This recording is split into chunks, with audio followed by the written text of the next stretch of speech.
আসসালামু আলাইকুম। 18তম নিবন্ধনে কোন বিষয়ে কত পদ ফাঁকা, পাশ করানো হয়েছে কতজনকে, বিস্তারিত জানতে সম্পূর্ণ ভিডিওটি মনোযোগ সহকারে দেখুন।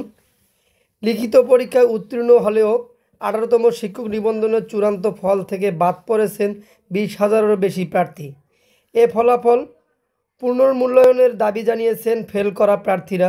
তারা বলছেন পদ বিষয়ভিত্তিক পদ ফাঁকা থাকলেও প্রার্থীদের ফেল করানো হয়েছে।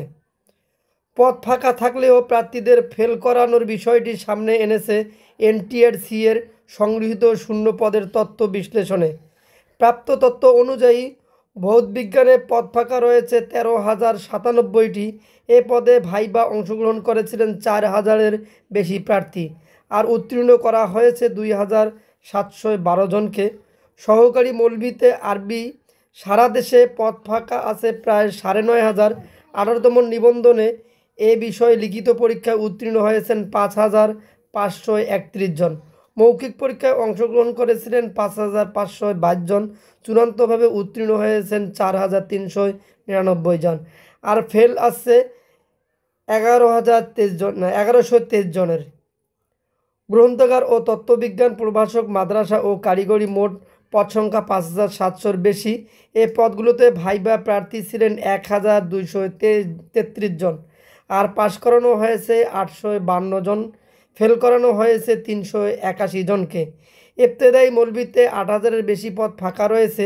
এ পদে লিখিত পাশ করেছিলেন 1,052 জন। এদের মধ্যে 116 জন মৌখিক পরীক্ষায় ফেল করেছেন।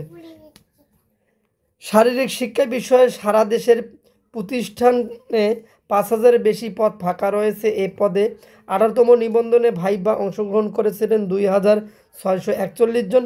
চূড়ান্তভাবে উত্তীর্ণ হয়েছেন 1,700 জন, আর ফেল করানো হয়েছে 900-র অধিক প্রার্থীকে।